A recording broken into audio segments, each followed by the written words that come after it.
మీకు వందనాలు, స్తోత్రాలు. సర్వశక్తిమంతుడైన తండ్రి, మీకు కృతజ్ఞతాస్తుతులు చెల్లిస్తూ ఉన్నాం. మరొకసారి మీ వాక్యాన్ని ధ్యానం చేసుకుంటూ ఉండగా మీరే మా మధ్య బోధకుడుగా ఉండి మీ వాక్యం ద్వారా మాతో మాట్లాడండి. సమస్యలను వారికి బలమిచ్చేటువంటి వారు, యెహోవా కొరకు ఎదురు చూచేవారు పక్షిరాజుల వలె, యెహోవా కొరకు ఎదురు చూచేవారు నూతన బలము పొందుదురు, వారు పక్షిరాజుల వలె రెక్కలు చాపి పైకి ఎగురుదురు అని మీ వాక్యం సెలవిస్తుంది. అటువంటి నూతన బలాన్ని, శక్తిని మాకు దయచేయమని, మీ కొరకు శక్తివంతంగా జీవించుటకు మీ పరిశుద్ధాత్మ అభిషేకము మాకు దయచేయమని మా రక్షకుడైన యేసుక్రీస్తు పరిశుద్ధమైన నామంలో ప్రార్థన చేస్తున్నాము తండ్రి, ఆమేన్.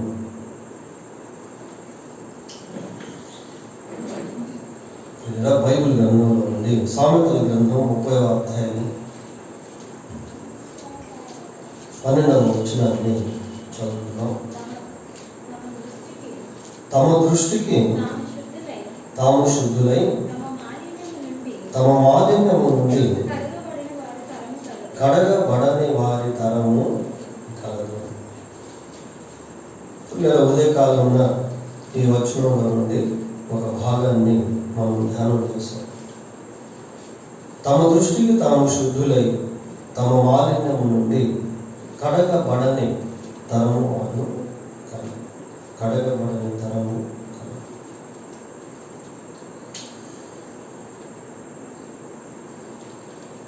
మానవ స్వభావంలో ఈ ప్రక్రియ అనేటువంటిది సర్వసాధారణంగా కనిపించేటువంటిది అని ఉదయం మనం చూసాం. దేవుడు ఒక మాట అంటున్నాడు. యెషయా గ్రంథం 1వ అధ్యాయం 16వ వచనాన్ని చదువుతున్నాం. యెషయా గ్రంథం 1వ అధ్యాయం. మిమ్మును కడుగుకొనుడి, శుద్ధి చేసుకొనుడి, మీ దుష్క్రియలు నాకు కనబడకుండా వాటిని తొలగించు. మిమ్మును కడుగుకొనుడి, శుద్ధి చేసుకొనుడి, మీ దుష్క్రియలు నాకు కనబడకుండా వాటిని తొలగించు. మిమ్మును కడుగుకొనుడి, శుద్ధి చేసుకొనుడి.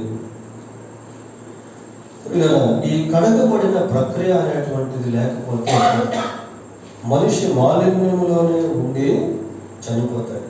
అది కూడా మనం ఉదయం చూసాం. ఈ రాత్రి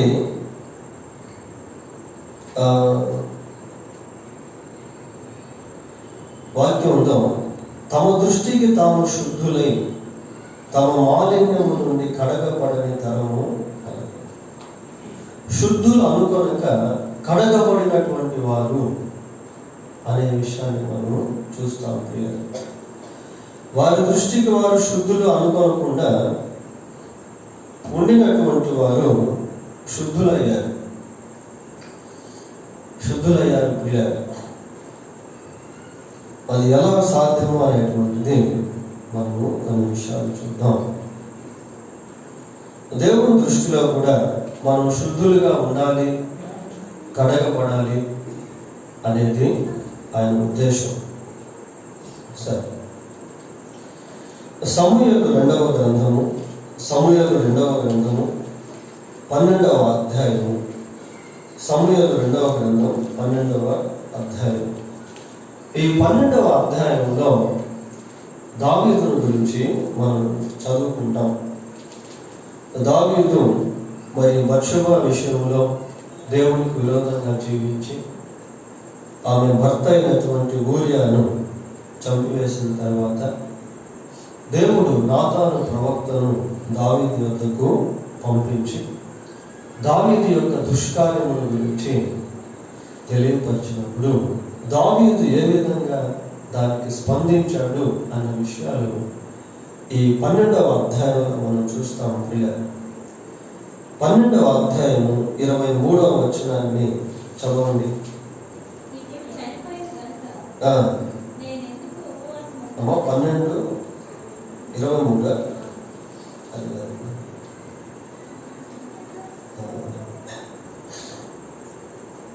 నేను పాపము చేసి తిన్నాను. 13వ వచనం, అది 13వ వచనం. నేను పాపము చేసితినని దావీదు నాతానుతో అనగా, నాతాను నీవు చావకుండునట్లు యెహోవా నీ పాపమును పరిహరించును. ప్రియులారా, దావీదు ఇక్కడ తన పాపమును బయలుపరిచినప్పుడు దాన్ని ఒప్పుకున్నాడు. ఇది ఇంపార్టెంట్ ప్రియులారా. తన దృష్టికి తాను శుద్ధుడిగా ఎంచుకోలేదు. దావీదు తన యొక్క మాలిన్యమును గుర్తించాడు. నిజమే, నేను పాపము చేస్తుంది. అప్పటికే దావీదు రాజుగా ఉన్నాడు, అధికారిగా ఉన్నాడు, ఇశ్రాయేలు ప్రజలను పరిపాలించేటువంటి వాడిగా ఉన్నాడు. కానీ హెచ్చరింపబడినప్పుడు దావీదు ఆ హెచ్చరికను తీసుకున్నాడు. ఎంత పశ్చాత్తాపడ్డాడో, ఎంత దుఃఖపడ్డాడో అనేది అక్కడ మనకు చెప్పబడలేదు. కానీ ఆ దుఃఖంలో, పశ్చాత్తాపంలో ఒక కీర్తన రాశాడు. ఏ కీర్తనది? 51వ కీర్తన. ఆ 51వ కీర్తనలో హెడ్లైన్స్ ఒకసారి చదవండి. హెడ్లైన్స్ ఎప్పుడు రాశాడు అనే హెడ్లైన్స్. దావీదు బత్షెబా యొద్దకు వెళ్ళిన తరువాత నాతాను ప్రవక్త అతని వద్దకు వచ్చినప్పుడు అతడు రచించిన కీర్తన. అంటే కాంటెక్స్ట్, సందర్భాన్ని మనం గమనించినప్పుడు సమూయేలు 2వ గ్రంథం 12వ అధ్యాయానికి ఈ 51వ కీర్తనకు సంబంధాలు అనేవి కనబడతాయి. అతను రచించినటువంటి కీర్తన, ఆ కీర్తనలో దావీదు ఏ రీతిగా ప్రార్థన చేశాడు అంటే 2వ వచనం ఒకసారి చదవండి. నా దోషము పోవునట్లు నన్ను బాగుగా కడుగుము, నా పాపము పోవునట్లు నన్ను పవిత్రపరచుము. నా దోషము పోవునట్లు నన్ను బాగుగా కడుగుము అంటున్నాడు. తమ మాలిన్యము నుండి కడగబడని తరము అనేది ఉదయం చూసాం. ఇక్కడ కడగబడిన తరాన్ని చూస్తాను. నా దోషము పోవునట్లు నన్ను బాగుగా కడుగుము కడుగుము. 7వ వచనం కూడా చూద్దాం. నేను పవిత్రుడు అగునట్లు హిస్సోపుతో నా పాపమును పరిహరింపుము, హిమము కంటెను నేను తెల్లగా ఉండునట్లు నీవు నన్ను కడుగుము. చూడండి ప్రియ, ఎటువంటి ప్రార్థన చేశాడు. తన దృష్టికి తాను శుద్ధుడు అని అనుకోవట్లేదు. తన దృష్టికి తాను దావీదు ఎలా ఉన్నాడు అంటే దోషిగా ఉన్నాడు, పాపిగా ఉన్నాడు. అందుకే ఆ రీతిగా ప్రార్థన చేశాడు. ఇంకా ఏమంటున్నాడు అంటే 10వ వచనం కూడా చదవండి. దేవా, నా యందు శుద్ధ హృదయము కలుగ చేయుము, నా అంతరంగములో స్థిరమైన మనస్సును నూతనముగా పుట్టించుము. నీ సన్నిధిలో నుండి నన్ను త్రోసివేయకుము, నీ పరిశుద్ధాత్మను నా యొద్ద నుండి తీసివేయకుము. నీ రక్షణానందము నాకు మరలా పుట్టించుము. సమ్మతి గల మనసు కలుగ చేసి నన్ను దృఢపరచుము. ప్రియులారా, ఇది ఏదో ఒక it is not a poetical form. ఇది కవిత్వ రూపమైనటువంటిది కాదు. కానీ దావీదు యొక్క హృదయ వేదన, దావీదు యొక్క అంతరంగ ఘోష, దావీదు యొక్క ఆక్రందన. ప్రియ, ఆ తీవ్రత దావీదులో అలాగే ఉండింది. అయ్యో, నేను పాపం చేశాను. అసలు నెమ్మది లేకుండా జీవిస్తూ ఉన్నాడు. దేవుని సన్నిధికి వెళ్ళి తన హృదయాన్ని కుమ్మరించుకుంటా ఉన్నాడు. తాను ఎలాగైనా పరిశుద్ధపరచబడాలి అని దేవుణ్ణి వేడుకున్నాడు. ఇక్కడ మనం దావీదు అలా చేయటం వలన అక్కడ ఏం చూస్తామంటే రెస్టోరేషన్ అనేటువంటిది చూస్తాం. నీ రక్షణానందము నాకు మరలా అనేటువంటిది రెస్టోరేషన్ అంటే తిరిగి పొందుకునేటువంటిది. నీ పరిశుద్ధాత్మ నా యొద్ద నుండి తీసివేయకుము, శుద్ధ హృదయము నాకు కలుగు చేయు. చూడండి ఎటువంటి ప్రార్థన చేశాడు. శుద్ధ హృదయం అనేటువంటిది లేకపోతే జీవితం మలినం అయిపోద్ది, జీవితం అపవిత్రం అయిపోద్ది. కనుక దావీదు మరి తన దృష్టికి తాను శుద్ధుడిగా అనుకోలేదు, కానీ తన దృష్టికి తాను దోషిగా ఎంచుకున్నాడు. ప్రియుల దేవుడు మనతో మాట్లాడుతున్నప్పుడు, మన బలహీనతలను జ్ఞాపకం చేస్తున్నప్పుడు, మనల్ని హెచ్చరిస్తూ ఉన్నప్పుడు వాటి విషయమై దేవుని సన్నిధికి వెళ్ళి ప్రభువుతో సమాధానపడాలి. తిరిగి మనం పునరుద్ధరించబడాలి. ఏదైతే ఆధ్యాత్మికతను పోగొట్టుకున్నామో, భక్తిని పోగొట్టుకున్నామో, పరిశుద్ధతను పోగొట్టుకున్నామో, నీతిని పోగొట్టుకున్నామో అవన్నీ మళ్ళీ తిరిగి పొందుకోవాలి. పిల్లలు ఆ గ్రహింపు మనకు రావాలి. ఎప్పుడు నేను పరిశుద్ధుడనే, నేనేమి తప్పు చేయలేదు, నేను శుద్ధుడనే అనుకుంటూ ఉంటే మాలిన్యం అనేటువంటిది కడగబడదు, అది అలాగే ఉండిపోతుంది. కనుక క్లెన్సింగ్ ఈజ్ మోస్ట్ ఇంపార్టెంట్. కడుగబడే స్థితి అనేది చాలా ప్రాముఖ్యం. లూకా సువార్త 18వ అధ్యాయం 13వ వచనంలో ఇంకొక వ్యక్తిని మనం చూస్తాం. అయితే సుంకరి దూరముగా నిలుచుండి ఆకాశము వైపు కన్నులెత్తుటకైనను ధైర్యము చాలక రొమ్ము కొట్టుకొనుచు, దేవా పాపినైన నన్ను కరుణించుమని పలికాడు. ఉదయం మనం పరిసయ్యుల గురించి చూసాం. అదే అధ్యాయంలో పరిసయ్యుల ప్రార్థన ఏంటి అంటే, నేను జారుడైనా చోరుడైనా ఇదిగో ఈ సుంకరి వలనైనా ఉండక, అది పరిసయ్యుల ప్రార్థన. ఇక్కడ సుంకరి ప్రార్థన చేస్తున్నాడు. పిల్లల అక్కడ కొన్ని మాటలు మనకు కనబడుతూ ఉన్నాయి. ఏంటి అంటే, ఆకాశము వైపు కన్నులెత్తుటకైనను ధైర్యము చాలక రొమ్ము కొట్టుకొనుచు. ఆకాశము వైపు కన్నులెత్తుటకైనను ధైర్యము చాలక అంటే దేవుని సన్నిధిలో భయపడతా ఉన్నాడు. ఆకాశంలో దేవుడు ఉన్నాడు, ఆకాశంలో ఆయన సింహాసనం. ఆయన ఆ సుంకరి ఆకాశం వైపు చూచేదానికి కూడా ధైర్యం సరిపోవడం లేదు. పిల్లలు రొమ్ములు బాదుకుంటామంటే, గుండెలు బాదుకుంటా ఉన్నాడు. ఎందుకు గుండెలు బాదుకుంటూ ఉన్నాడు అంటే, తాను చేసినటువంటి పాపం యొక్క తీవ్రత అలాంటిదే.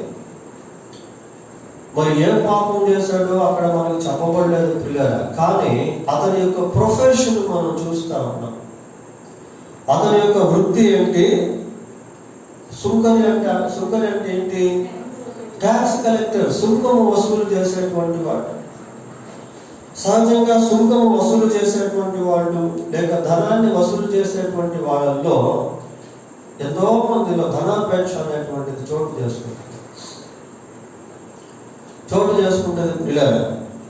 ఈ ధనాపేక్ష అనేటువంటిది ఏం చేస్తుంది అంటే, అది వివిధ రకాల పాపములకు దారి తీస్తుంది. Love of money are lust of money, అది వివిధ రకాల పాపములకు దారి తీస్తుంది. చూడండి, తిమోతికి రాసిన మొదటి పత్రిక 6వ అధ్యాయం 9-10 వచనాలు. ధనవంతులగుటకు అపేక్షించువారు శోధనలోను ఉరిలోను అవివేక యుక్తములను హానికరములను అయిన అనేక దురాశల్లోనూ పడుదురు. చూశారు? అవివేక యుక్తములైన హానికరములైన అనేక దురాశల్లో పడిపోతారు. ఎవరు అంటే ధనాపేక్ష కలిగినటువంటి వాడు.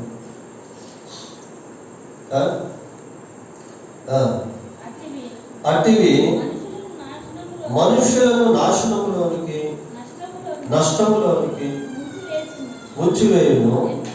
ఎందుకనగా ధనాపేక్ష సమస్తమైన కీడులకు మూలము. చూడండి, ధనాపేక్ష సమస్తమైన కీడులకు మూలము అని చూస్తారు. అన్ని కీడులకు ధనాపేక్ష అనేటువంటిది మూలము అని చదువుతా ఉన్నాం ప్రియ.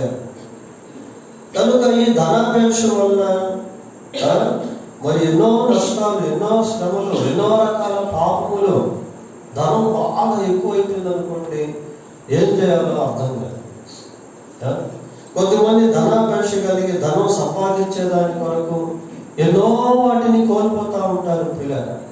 ఎన్నో అఘాయిత్యాలు చేస్తూ ఉంటారు, ఎన్నో మోసాలు చేస్తారు, ఎన్నో దొంగతనాలు చేస్తారు, ఎన్నో హత్యలు చేస్తారు, ఎన్నో కొన్నిసార్లు ఈ ఆత్మాహుతి దళం గురించి మనం చెప్పుకుంటే, ఈ ఆత్మాహుతి దళం వాళ్ళు ఏం చేస్తారంటే కొన్ని కోట్ల రూపాయలు తీసుకొని వాళ్ళ శరీరంలో బాంబులు పెట్టుకొని ఎవరినైతే టార్గెట్ పెడతారో అక్కడికి వెళ్ళి వాటిని పేర్చుకొని వాళ్ళు చనిపోతారు, అక్కడ ఉన్నటువంటి వాళ్ళు కూడా చంపేస్తారు.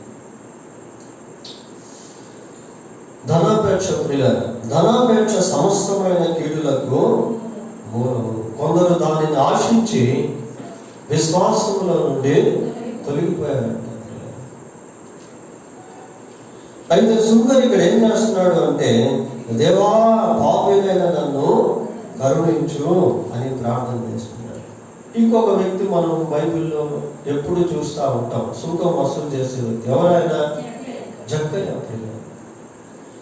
జక్కయ్య కూడా తన దృష్టికి తాను శుద్ధుడు అనుకోలేదు. ప్రియారా. జక్కయ్య కూడా ఏమనుకున్నాడంటే, నేను అన్యాయం చేసిన వాడును అనుకున్నాడు. అందుకే ఏమని చెప్పాడు, లూకా సువార్త 19వ అధ్యాయం 8వ వచనం చూడండి. నిలువబడి, ఇదిగో ప్రభువా, నా ఆస్తిలో సగము బీదలకు ఇచ్చుచున్నాను. నేను ఎవరి యొద్దనైనా అన్యాయముగా దేనినైనాను తీసుకొని ఎడల అతనికి 4 అంతలు మరలా ఇచ్చేస్తాను. యేసు ప్రభు ఎప్పుడైతే తన జీవితంలో ప్రవేశించాడో, తన హృదయంలో ఉన్నటువంటి ఆ ధనాపేక్ష వెళ్ళిపోయింది. జక్కయ్య ఇక్కడ తాను శుద్ధుడు అనుకోవట్లేదు ప్రియారా, నేను అన్యాయస్తుడు అనుకుంటా ఉన్నాడు. ఎప్పుడైతే ఆ గ్రహింపు వస్తుందో అక్కడే పరివర్తన అనేది వస్తుంది. అక్కడే పరివర్తన అనేటువంటిది వస్తుంది ప్రియారా. తిరిగి ఇచ్చేస్తాను అంటున్నాడు. యెహెజ్కేలు గ్రంథంలో ఒక మంచి మాట. యెహెజ్కేలు గ్రంథము 33వ అధ్యాయము 15వ వచనం. యెహెజ్కేలు గ్రంథం 33వ అధ్యాయం 15వ వచనం. కుదువ సొమ్మును మరలా అప్పగించుచు తాను దొంగిలిన దానిని మరలా ఇచ్చివేసి పాపము జరిగింపక నుండి చాలు. తాను దొంగతనం చేసినటువంటి దాన్ని మరలా ఇచ్చివేసి, దొంగతనం చేసినటువంటి దాన్ని తిరిగి ఇచ్చేయాలంట. నేను మారుమనసు పొందినటువంటి దినాలు, మారుమనసు పొందకుండా ఉన్నప్పుడు ఎన్నో దొంగతనాలు మా ఇంట్లో, మా బంధువుల్లో, మా స్నేహితుల దగ్గర, బయట. దేవుడు వాటిని బయలుపరిచినప్పుడు ఈ వచనం నన్ను ఎంతగానో ప్రేరేపించింది. తిరిగి ఇచ్చేసాను డబ్బులు. ఒక ఫ్యాక్టరీలో పనిచేసి డబ్బులు సంపాదించి ఎవరెవరి దగ్గర దొంగతనాలు చేసి అవన్నీ లిస్ట్ రాసుకొని వాళ్ళ దగ్గరికి వెళ్ళి వాళ్ళ దగ్గర ఒప్పుకొని ఆ డబ్బులు తిరిగి ఇచ్చేయడం. తాను దొంగలిన దానిని మరలా ఇచ్చివేసి సరి చేసుకోవాలి పిల్లరా. నువ్వు ఎక్కడైనా దొంగతనం చేసుకుంటే, నీ మనస్సాక్షి దాని గురించి నీతో మాట్లాడుతూ ఉంటే, నువ్వు కాంప్రమైజ్ కాకూడదు. You should not compromise if your conscience speaks to you. Suppose you steel something, robe something, ఏదైనా దోచుకుని ఉంటే, ఏదైనా దొంగతనం చేసుకుంటే, నీ మనస్సాక్షి దాని గురించి నీతో మాట్లాడుతూ ఉంటే, you have to correct your self. నీవు సరి చేసుకోవాలి. ఇదేముందండి, మా అమ్మ దగ్గరే కదా, మా నాయన దగ్గరే కదా. లేదు పిల్లరా, అది నువ్వు అనుకుంటున్నావు ఆ రీతిగా. You must correct yourself then God speaks to you. దేవుడు నీతో మాట్లాడుతూ ఉన్నప్పుడు నీవు దాన్ని సరి చేసుకో. సుంకరి వెళ్ళి ప్రార్థన చేస్తాడు. ఏమంటాడంటే, పాపిలైన నన్ను కరుణించు.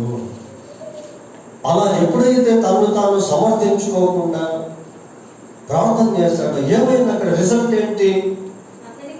అతని కంటే ఇతడు నీతిమంతుడుగా తీర్చబడి. జస్టిఫికేషన్ చూస్తున్నాం అక్కడ. దేవుడు అతన్ని ఏం చేస్తున్నాడు? నీతిమంతుడిగా తీరుస్తున్నాడు. అంటే ఆ రీతిగా ప్రార్థన చేయక ముందు, ఆ రీతిగా ఒప్పుకోక ముందు అతడు నీతిమంతుడు కాడు.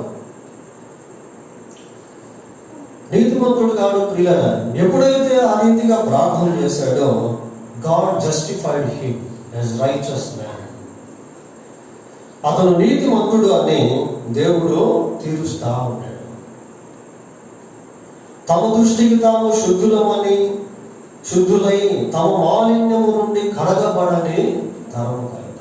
అయితే ఈ రాత్రి మనం ధ్యానిస్తున్నటువంటి వీళ్ళు ఎవరు అంటే, వారి దృష్టికి వారు శుద్ధులు అనుకోనకుండా వారి మాలిన్యము నుండి కడగబడినటువంటి వారు.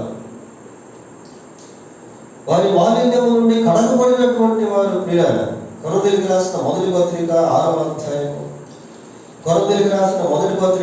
అధ్యాయము, 9వ వచనం నుంచి 10వ వచనం వరకు చదవండి. అన్యాయస్తులు దేవుని రాజ్యమునకు వారసులు కానేరని నీకు తెలియదా? మోసపోకుడి, జారులైనను, విగ్రహారాధికులైనను, వ్యభిచారులైనను, ఆడనితనం గలవారైనను, పురుష సంయోగులైనను, దొంగలైనను, లోకులైనను, త్రాగుబోతులైనను, దూషకులైనను, దోచుకుని వారైనను దేవుని రాజ్యమునకు వారసులు కానేరను. ఇక్కడ ఈ పట్టీలో అనేక పాప సంబంధమైనటువంటి పేర్లు మనకు కనబడుతున్నాయి.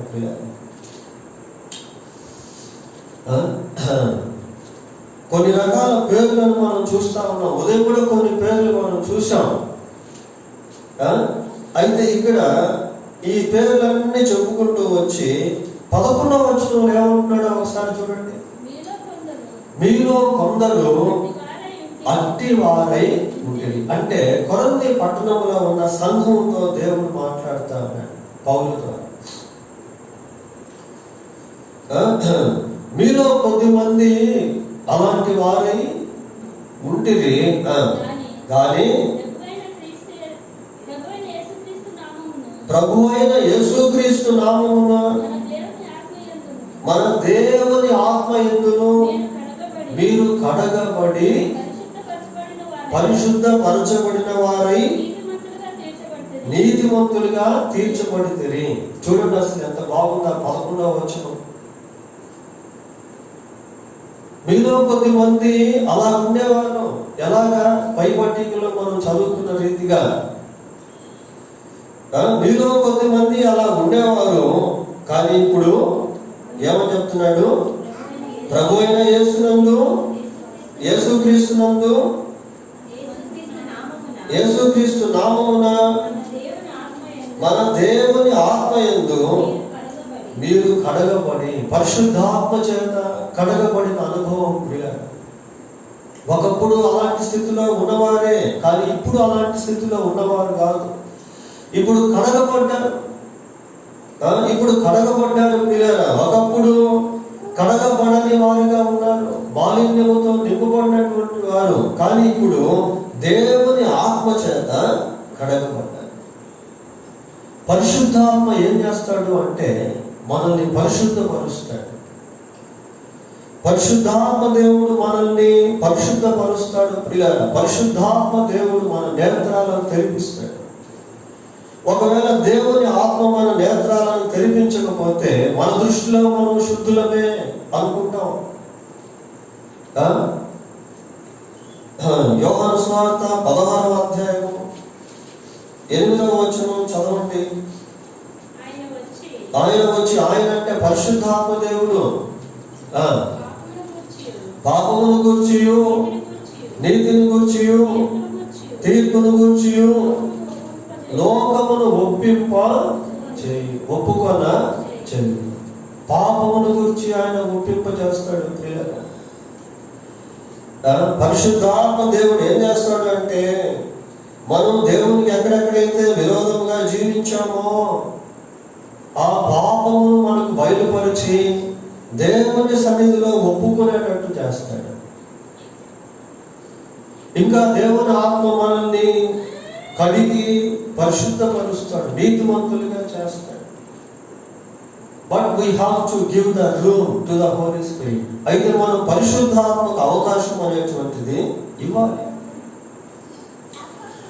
బైబిల్ ఒక మాట మనం చూస్తాం, ఆత్మను ఆత్మకుడి, ఆత్మను ఆత్మకుడి. ఆత్మ నీతో మాట్లాడుతున్నప్పుడు, ఆత్మ నిన్ను ప్రేరేపిస్తూ ఉన్నప్పుడు, ఆత్మ నిన్ను ఉజ్జీవపరుస్తూ ఉన్నప్పుడు, ఆత్మ నీలో పశ్చాత్తాపం కలిగిస్తూ ఉన్నప్పుడు, ఆత్మ నిన్ను ఒప్పుకోమని చెబుతూ ఉన్నప్పుడు లోపడాలి.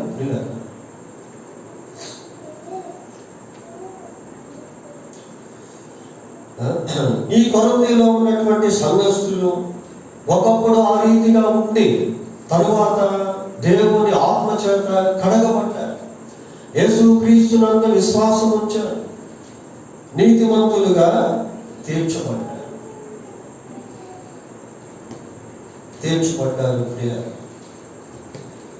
కనుక ఈ మాలిన్యము నుండి కడగబడాలి. ఉదయం మనం చెప్పుకున్నాం, ఈ నోటి మాటలు ఎవరిలా ఎంతో మాలిన్యం, అపవిత్రమైన మాటలు, భూత్ మాటలు, సంసక్తులు. యాకోబు పత్రిక 3వ అధ్యాయం 6వ వచనం. యాకోబు పత్రిక 3వ అధ్యాయం 6వ వచనం. నాలుక అగ్నియే, నాలుక మన అవయవములలో ఉంచబడిన పాప ప్రపంచమై సర్వ శరీరమునకు మాలిన్యము కలుగ చేయించు ప్రకృతి చక్రమునకు చిచ్చు పెట్టును, అది నరకము చేత చిచ్చు పెట్టబడు. నాలుకల గురించి చూడండి పిల్లలు. నాలుక అగ్నియే, నాలుక మన అవయవంలో ఉంచబడిన పాప ప్రపంచమై సర్వ శరీరమునకు ఏం చేస్తుందట? మాలిన్యము కలుగు చేస్తాం. సర్వ శరీరమునకు మాలిన్యము కలుగు చేయొచ్చు, ప్రకృతి చక్రమునకు చిచ్చు పెట్టును, అది నరకము చేత చిచ్చు పెట్ట మాలిన్యము. నోటి మాటల వల్ల ఎన్నో దోషాలు దొరికిపోతాం. విస్తారమైన మాటల్లో దోషం ఉండక పెదవులను కాల్చుకోవడం ఎంతో మంచిది, నాలుకను భద్రం చేసుకోవడం ఎంతో మంచిది. ప్రియులారా, అవసరమైనంత వరకు ఇతరులకు క్షేమాభివృద్ధి కలుగు చేసే మాటలే మాట్లాడాలి అని బైబిల్లో మనం చూస్తాం. మనం మాట్లాడుతూ ఉంటే ఇతరులకు క్షేమం కలుగుతుందా?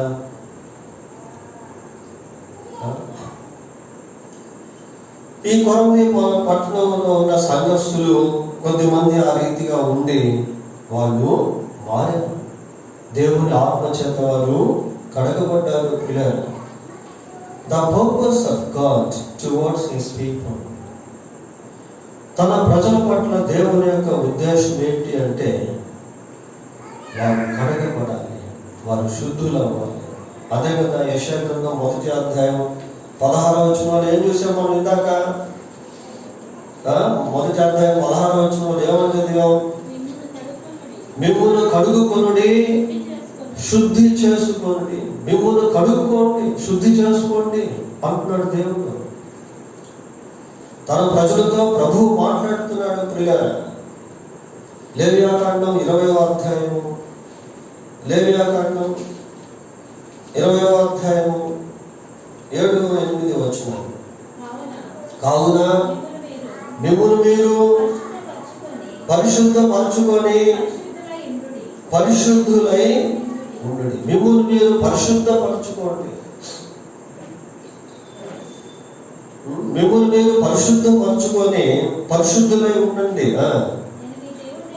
నేను మీ దేవుడినైన యెహోవాను, మీరు నా కట్టడలను ఆచరించి వాటిని అనుసరింపవలెను. నేను మిమ్మల్ని పరిశుద్ధపరచు యెహోవాను. నా కట్టడలను ఆచరించండి. ప్రియులారా, దేవుని వాక్యాన్ని అనుసరిస్తూ ఉన్నప్పుడు ఆ వాక్యం మనల్ని ఏం చేస్తుందంటే పరిశుద్ధపరుస్తా ఉంటుంది, మాలిన్యము నుండి కడిగేస్తా ఉంటుంది. ఉదయం మనం చూస్తాం ఫిబ్రవరి 4:12 దేవుని వాక్యం ఎంత శక్తివంతమైనదో అది మన తలంపుల్లోనికి, ఆలోచనలోనికి వెళ్ళిపోతా ఉంటుంది, మన హృదయంలోనికి వెళ్ళిపోతా ఉంటుంది, మూలులను కీళ్లను విభజిస్తూ ఉంటుంది. అంత శక్తివంతమైన దేవుని వాక్యం. యేసుక్రీస్తు ప్రభు తన స్వార్థం ఇచ్చి సంపాదించుకున్నటువంటి సంఘాన్ని వాక్యము ద్వారా ఉదక స్నానం చేయించాడు. అది మనకి ఎఫెసీ పత్రికలో కనిపిస్తుంది. చూడండి ఒకసారి, ఎఫెసీ పత్రిక 5వ అధ్యాయము, ఎఫెసీ పత్రిక 5వ అధ్యాయము 27వ వచనం, 5:27.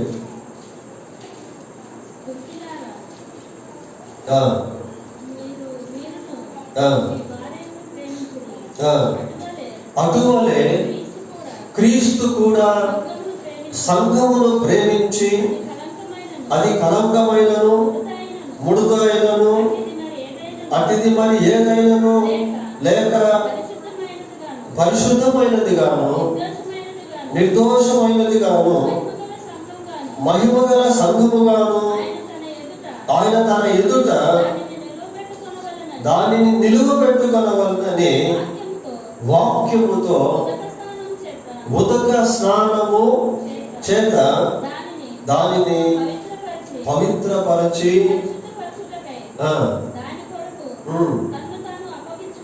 చాలు. వాక్యము చేత, వాక్యము అనే ఉదక స్నానము చేత. ఉదకము అంటే నీరు. దేవుని వాక్యానికి నీటితో కూడా పోలిక అనేది ఉంది. వాక్యం చేత ఉదక స్నానం చేయబడ్డాం.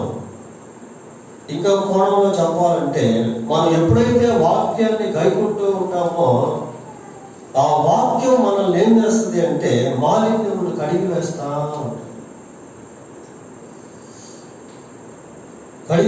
ఉంటుంది. ప్రభు ఇక్కడ నా కట్టడలను గైకోనండి. వాక్యము చేత కడగబడేటువంటి స్థితి. ప్రియులారా, ఇందాక దేవుని ఆత్మ చేత కడగబడిన స్థితిని చూసాము. దేవుని వాక్యము చేత కడగబడాలి. వాక్యం మనల్ని పరిశుద్ధపరుస్తుంది. ఎందుకు అంటే వాక్యము పరిశుద్ధమైనది. మనం వాడుతున్న ఈ బైబిల్కి పేరేంటి? పరిశుద్ధ గ్రంథము. పరిశుద్ధ గ్రంథం. సామెతలు 30లో ఒక మాట ఉంటుంది, దేవుని మాటలన్నీ పుటము పెట్టబడినది. Every word of God is pure. కనుక దేవుని వాక్యము చేత కడగబడేటువంటి అనుభవం, దేవుని యొద్దకు రావడం, దేవుని వాక్యాన్ని కనుగొనడం. కొద్ది చివరిగా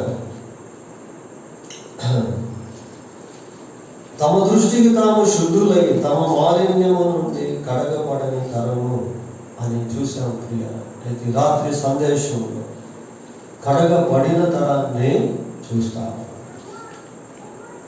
కడగబడిన తరము, ఇందాక పరిశుద్ధాత్మ చేత కడగబడుట అనేది చూస్తాం, దేవుని వాక్యము చేత కడగబడుట అనేది చూస్తాం. ఇప్పుడు దేవుని చేత కడగబడేటువంటి అనుభవం,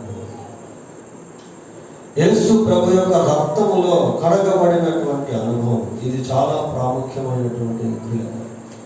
ఉదయకాలమున ప్రకటన 21:8 మనం చదివాం.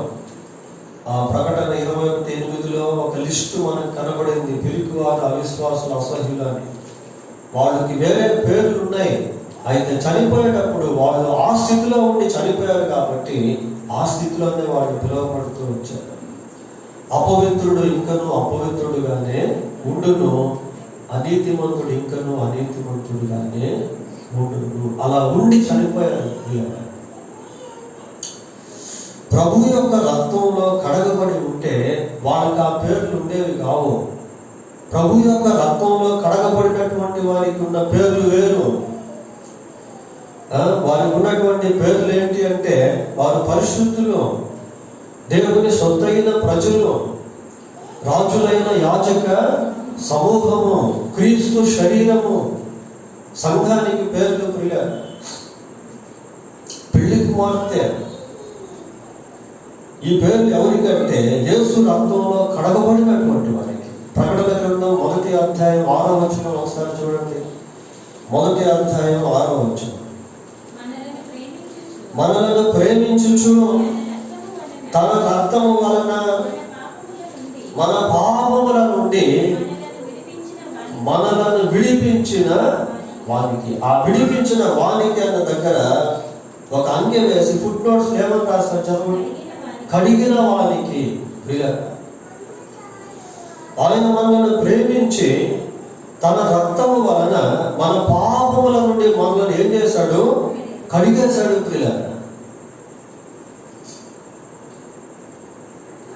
పాపముల నుండి కడిగి వేశాడు.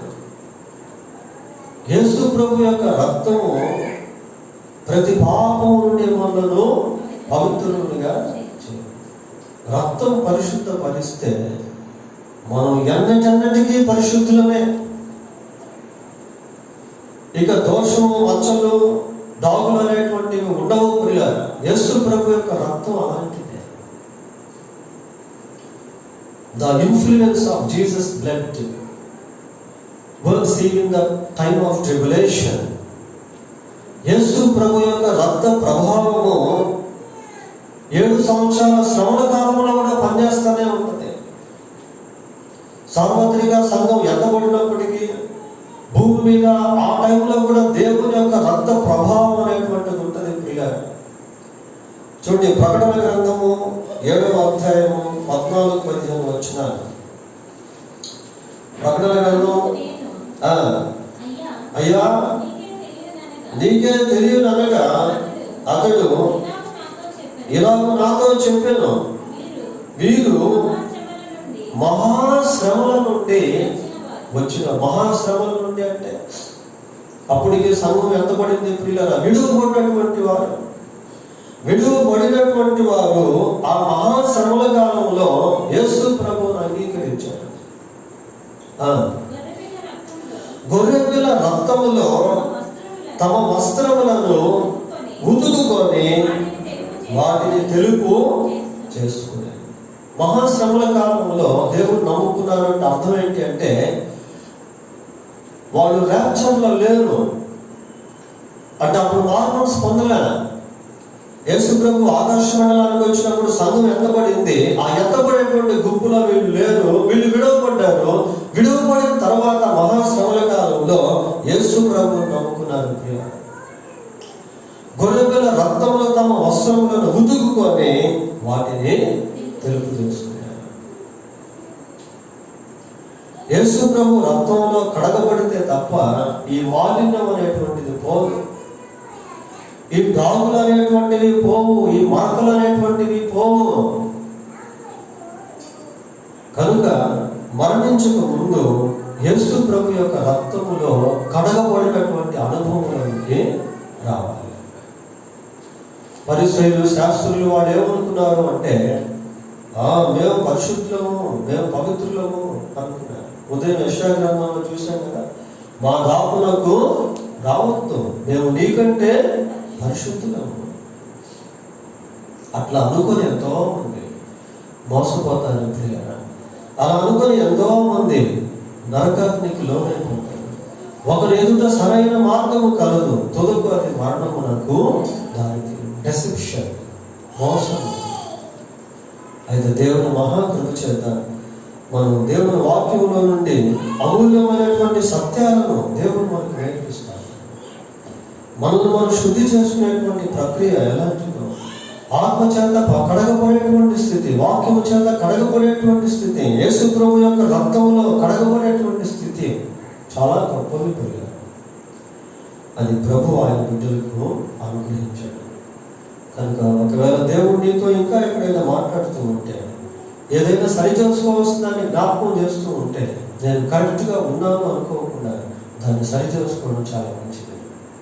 దేవుడితో సమాధాన పడడం చాలా మంచిది. మనుషులతో సమాధాన పడడం చాలా మంచిది. ఏ రోజు ఏ టైంలో ప్రభు వస్తాడో మనకు తెలియదు. ఒకవేళ ఈరోజు రాత్రి రావచ్చు. We don't know about his arrival. He's coming. ఒకవేళ ఈ రాత్రి మనం కనుమోయొచ్చేమో. That is also we don't know. We don't know about our doomsday. కానీ ఎప్పుడు సిద్ధంగా ప్రసంగి గ్రంథంలో ఒక మాట ఉంటుంది. ఏమంటుందంటే, ఎల్లప్పుడూ తెల్లని వస్త్రము. తెల్లని వస్త్రం అంటే ఈ వైట్ క్లాత్ అని కాదు, ప్రభు యొక్క రక్తంలో కడగబడిన అనుభవం. గొర్రెపిల్ల రక్తంలో తమ వస్త్రంలో ఉతుక్కొని వాటిని ఏం చేసుకున్నారు? తెలుపు చేసుకున్నారు. ఎల్లప్పుడూ కడగబడినటువంటి స్థితి. ఇది కేవలం ప్రభు యొక్క రక్తము ద్వారానే సాధ్యం. దేవుడు తన వాక్యం దీవించిన ప్రార్థన. పరిశుద్ధులైన మా దేవా, మీకు వందనాలు, స్తోత్రాలు. ఆయన తమ దృష్టికి తాము శుద్ధులై కడగబడని తరమును చూసాం ప్రభా. తమ దృష్టికి తాము శుద్ధులము అనుకొనక కడగబడిన తరాన్ని కూడా మేము చూసాం. మా జీవితంలో మేము ఏ తరం వారిగా ఉన్నామో మమ్మల్ని మేము పరిశీలించుకుంటూ సహాయం చేయండి.